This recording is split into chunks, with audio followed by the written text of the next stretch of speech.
Welcome to our brand new podcast, The Wildverse. A show that covers all aspects of this wild world of taxidermy in a place where artists and hunters collide. On this first episode, we would like to give you all a little taste of what to expect in the coming year and what our show is all about. Tips on picking your artist, stories from world-renowned taxidermists, and everyday shop talk about what goes on behind the scenes. We have a little something for anyone who loves the outdoors and the wildlife that calls it home.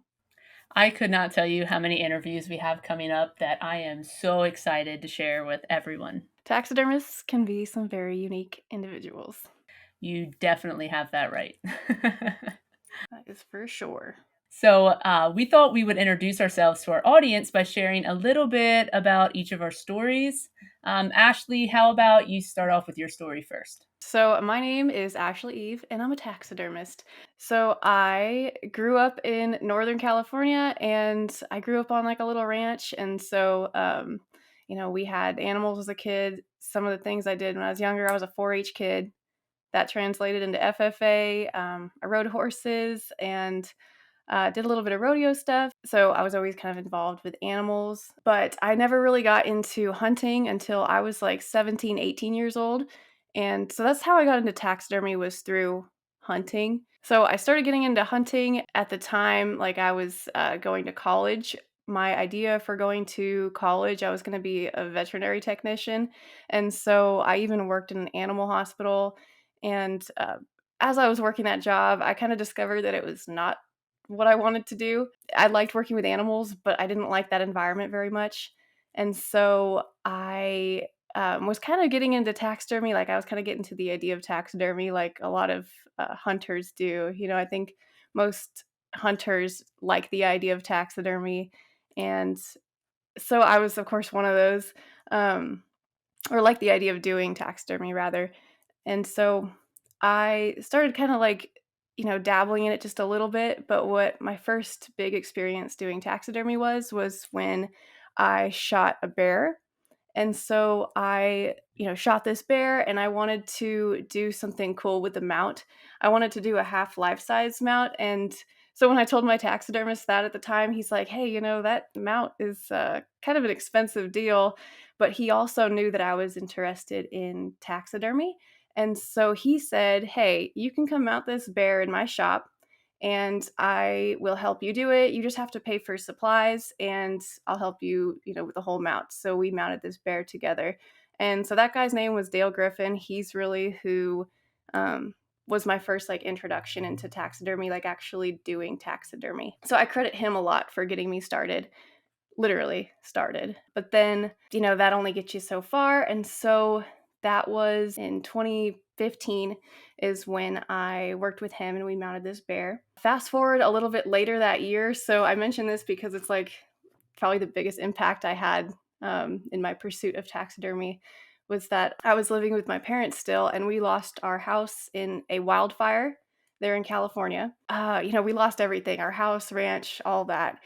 And I was obviously super devastated, but a little bit of a silver lining was that my parents, they were so generous. They gave me money, like they reimbursed me for the things that I lost in the fire, like my bed, clothes, furniture, whatever.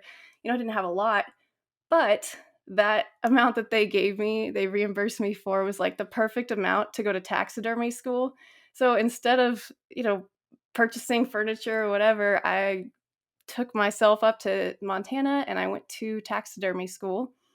And so kind of like a silver lining on how, I turned a tragedy into something that I didn't even realize at the time would become like, my career, everything. So that was taxidermy school. It took me a little bit of time to like get to where I'm at now. Like I worked for Racks and Tracks in California, and I, started attending conventions and went to seminars. I took Wes Mote's advanced taxidermy class, and then I started working with Wes, and he's really what got me to like the level that I'm at. And then now I work for myself and I have my own business. So that's kind of like my route for getting started in taxidermy. And um, when people ask me like, how'd you get started? How'd you learn taxidermy? I never know what to say because, what facet of that story do I tell them? Or do I say a little bit or do I say a lot? So I generally say that I got started by like getting into hunting, and that's true. So that's kind of my story and how I started. Heather, what do you have to say about that? What do you think? So it definitely you have like a lot of stuff going on. You had everything from almost like the apprenticeship kind of in the beginning to then you went to school and then you worked for somebody. So yeah, you kind of got a little bit of experience into every part of the learning. So that was kind of really interesting. I guess I know one thing we were going to do is share photos of our first mounts that we all know we wish we could change a lot of things. So you have the honor of going first. I'm going to open up that file. Yeah, let me share with you guys some of my first mounts, and I'll pull this up at the same time too. So I did include that picture of that first bear that I worked on. Let me pull that up here. Okay, I am opening my email and I'm going to take a look at these beauties. So, first of all, do you know what the first thing was that you ever mounted? Would that be your bear? Yeah, so that's the first thing I ever actually taxidermied was that bear. And so I did that bear under instruction. So the first thing I ever did solo was a little raccoon head. We'll pull it up on the screen here. For anyone just listening to us right now, we're going to post this on YouTube as well. So you'll be able to see these pictures on our YouTube, and you can share with us these glorious pictures of our first mounts. Your raccoon head is actually pretty cute. That is nice. There's, your bear is a little lacking, but we all have to start somewhere. Yeah, we all start somewhere. The I bear, have definitely. the raccoon. Yeah. That's pretty cool that it was a cinnamon bear with that white spot on its chest, though. Yeah, so that's my first bear I ever like hunted and harvested, and then I was able to taxidermy it too. So it meant a lot. Like it's probably my most sentimental mount, even though it's not the greatest quality. Yeah. That's all right. I mounted my first buck as one of mine, so it ain't pretty, but it was my first deer, so Yeah, you got it to is what start it is. somewhere.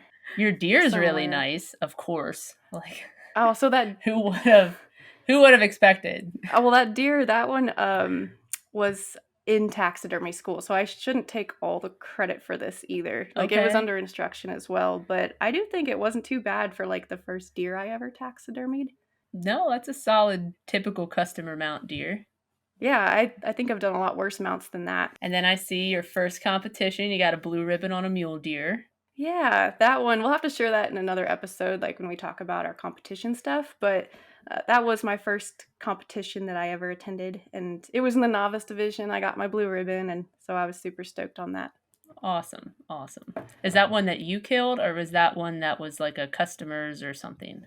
That mule deer, it was just like I bought the cape and I bought the antlers, and Okay. that's probably the only competition piece that I've ever done that I actually haven't harvested myself, or one of the few. But anyway, um, so that's my first competition mount too.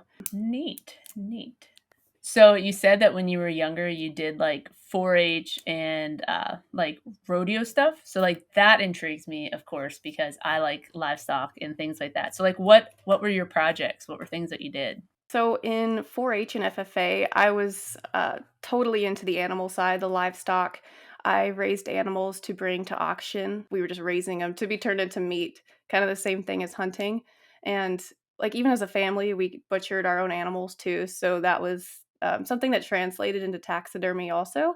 But yeah, so I rode horses. I had my big things in 4-H and FFA. I did pigs mostly. I had a couple steers. I did had some Okay. goats and a sheep, and so I did a lot of different animals. But pigs were my big thing. So I was a little pig farmer for a little while.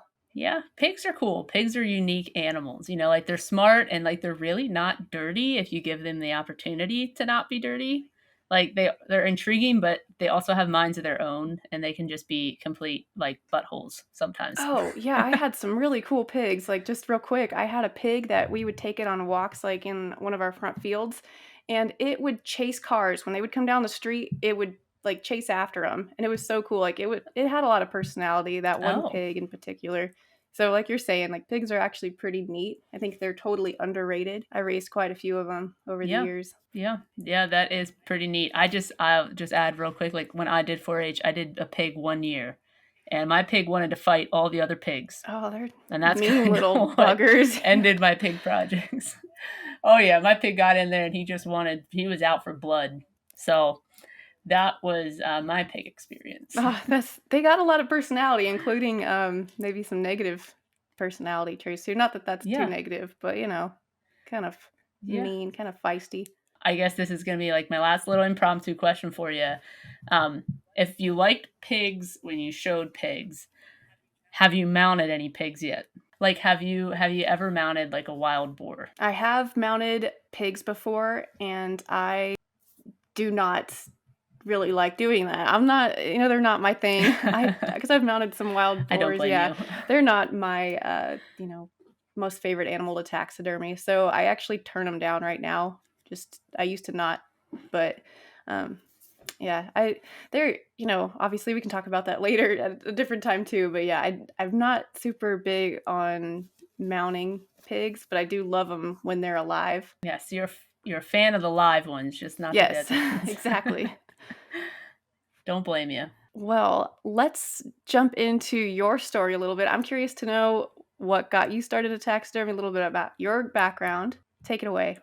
So so oddly enough, I mean, our stories are pretty similar in the beginning. I grew up on a farm. I loved animals. I loved horses, and like my first livestock was like a goat, and I got into cows and like the same 4-H FFA, and I thought I wanted to be a vet, like you wanted to be a vet tech, because you just like being around animals. But I job shadowed some vet techs, and kind of almost like you said, it's just the environment was just not there for me.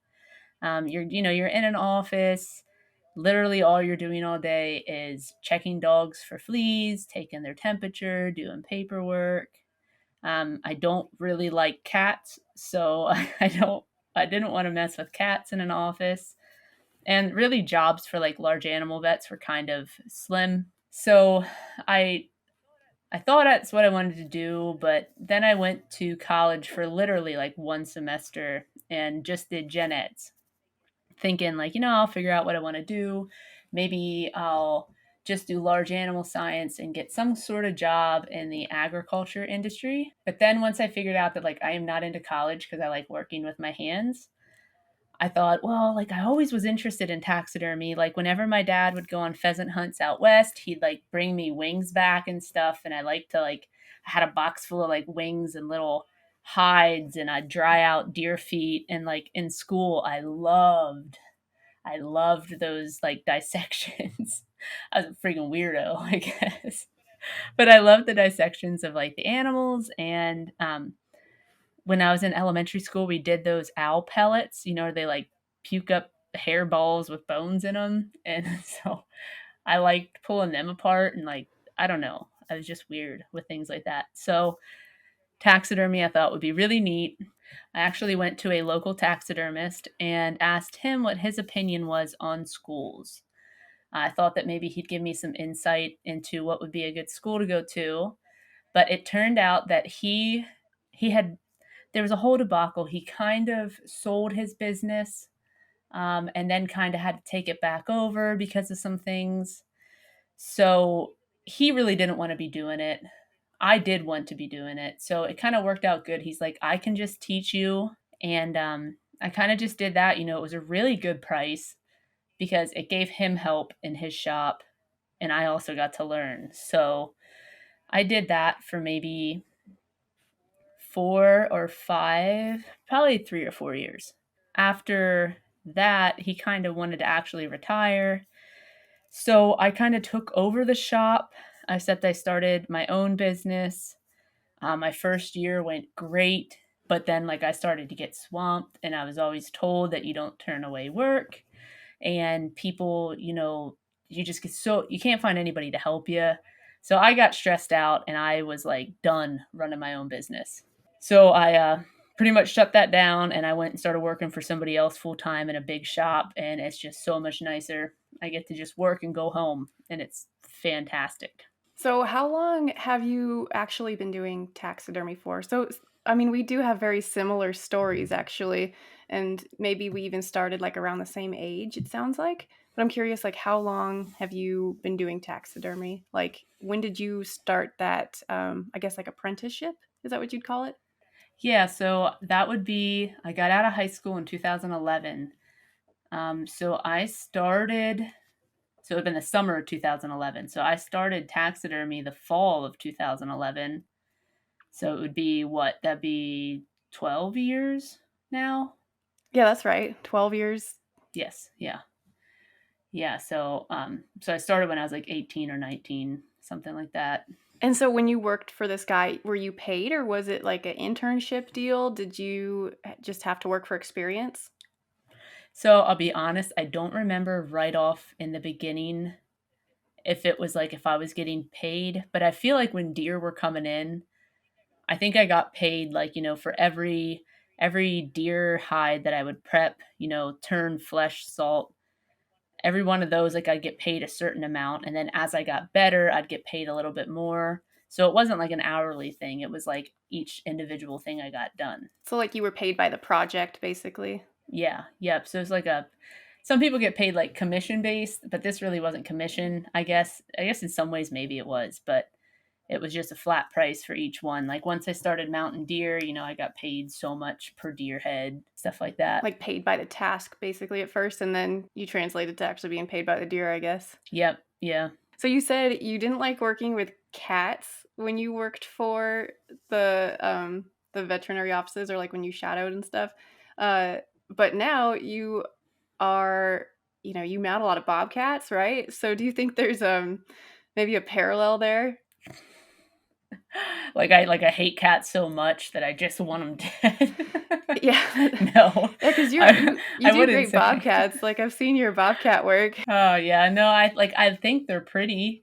I just don't like the personality of cats. Like we have farm cats, and that's fine. I get to pet them when I want to pet them, and then like you can go on somewhere, type of deal. But yeah, it's kind of funny. Like you like pigs when they're alive and not when they're dead. I don't really like cats when they're alive, but I'll take them when they're dead. Yeah, that's what I was thinking by asking that question. Like, is this kind of like the same situation backwards? So Kind of. I wonder if there's a parallel there, but I don't know. Yeah, yeah. So I guess then you can check out my first mount pictures. Oh yeah, let me look at those. Let's see. Like I think each one was literally my first one. First of like each species, is that? Yes. I'm going to open it up on my end just so that I can kind of remember. So like the picture of the little buck, the little like four pointer or whatever he is. Like that was my first buck I ever shot, so of course I wanted to mount him. He might have been like my second deer I ever mounted. His eye looks rough in that picture. That one, just the wall mount one? Yes, the little shoulder mount Yeah, one. he's not like terrible. I have seen a lot of worse whitetail than that. That ain't too bad. Yeah, the light isn't exactly flattering. Did you do that when you were working at that guy's shop? Like, were you able to mount your own animals? Yes, so that was like when I was learning, I think I did 4 deer heads and then like 1 coyote, 1 raccoon, 1 fox, 1 bobcat. Like I didn't learn any birds. I just really wasn't interested in birds, so it was all just mammals. So the picture of the raccoon, Yeah, and you do a lot of small mammals now too. yes. Oh yeah, let's go to the raccoon. It's actually not a bad looking raccoon. Like I would say that passes. It's probably better raccoon than I can do I don't now. know about that, but it was my first one. My first. I have him actually still in my house. He just kind of hangs out on a ladder with some decorations. He's fallen a couple times and his one ear's busted, but he still looks okay. And then you have this fox. Yeah, big ears. I don't think that looks too bad. Like the eyes look pretty good. Maybe the rest of it's a little Yeah, scruffy, but scruffy is a good word for it. bobcat, that's cute. It's not bad. No, you see all the hair patterns are a bit wavy, and he definitely needs some grooming. And I think he's missing whiskers on half of his face. But for the first bobcat, like you had to start somewhere, kind of like you said earlier. I was gonna say, yeah, if that's your first bobcat, that ain't too Yeah. bad. Like that's, everyone knows you see some crazy bobcats Yeah. that people do, so that's really not too bad. And then, so what's the deal with this velvet one? We'll pull So that one that up. was one of my first 4 deer, and that was like the first pedestal one I did, and I thought it'd be like so cool to have him like rubbing his antlers on on a sapling. So that's what I did. That is so cool. So did you say you shot that deer? No, I did not. There's a whole story behind that deer that can't quite say on a recording. So Oh no, you might have to tell me that later. yeah. Yeah, but he was, his velvet, didn't know at the time like how to preserve velvet, and I didn't really get them soon enough to be able to preserve them. So that's why then I added the bloodiness, like he's shedding it or something. That looks good. It looks like, something you'd see at a taxidermy competition. Yeah, he had some artistic flair. Did you have to alter that mannequin? Do you remember? Yes, I did. I did. And I honestly do not remember if he gave me help or if I was just kind of on my own on that one. It's been too long ago to remember. Oh, well, that's still to alter a mannequin for being like one of your first mounts. That's pretty ambitious too, and it, doesn't look bad either, so that's pretty good. Well, thanks. So after all that dirt on ourselves, let's get into what in the world made us want to start a podcast. Well, I know I had thought about it for a while, and apparently after talking to you, we had the same thoughts. Yeah, so I got to give it to you, Heather. You came up with the idea for the podcast, and I am here just simply as your plus one. Real quick, I want to say so we actually, I guess, first connected through TikTok, right? Yeah, yep. And so that's, we're in the social media scene. We were each making taxidermy videos. And I think a podcast really, just adds to like the social media repertoire that we have. So it kind of just made sense, I think. Let us hear naturally. Yeah. Yeah, I agree. It was one of them things that, I love talking about taxidermy and I love talking to other taxidermists. And, I don't know. I always just felt kind of connected to you. I don't know if it's through the TikTok or just like the other things. I just felt like we had a lot in common. So when I was researching a podcast and it talked about a co-host. Yeah, obviously we have a lot in common. So Yeah, yes. Yeah. When it talked about a co-host, I was like, you know what? Ashley would be perfect for this. So then I texted you and you were like, yes, I wanted to do that too. So it just kind of got us to where we're at. yeah, I want to bring up one more time like how similar I think our stories are. That's pretty cool. So maybe that's kind of like where we had always been a little bit connected to each other, like just, similar people, similar stories, personalities. Yeah, it's very weird. It's very strange. There's just those people that you kind of feel like know them without actually knowing them. So it worked out great. I look for people like I look for other women in the taxidermy industry that are kind of I feel like I can relate to because there's some that I feel like I cannot relate to. So it's kind of nice to have somebody that we can talk about things with and get along well. Yeah, I feel exactly the same way. I know when we've been prepping for this podcast too, we've been conversing a lot and like trying to get stuff together, and just the way we're like able to flow together seems very natural. So I think we're gonna have a lot of good luck. Absolutely. I agree. So here's kind of what to expect from the Wildverse podcast. Weekly episodes every Tuesday. We like to consider it our Taxidermy Tuesday. Interviews from world-class taxidermists and leading companies in the industry. And we're also going to do monthly trivia episodes where we go live with trivia about topics on taxidermy, conservation, biology, anatomy, and more. And we're also going to have weekly YouTube videos of our show so our listeners can watch and follow along with pictures and videos of what we're talking about in that week's show. So make sure to check us out there. We're also going to cover state and national shows as well as the 2024 World Show. I am excited about that one. I think that's going to be a lot of fun. Me too. We also have fun episodes about all the things related to taxidermy, from hunts where the animal was harvested to famous mounts all over the world. We will have a little bit of something for anyone with a curious mind. Oh, can't wait. And I think that wraps up our first episode of the Wildverse.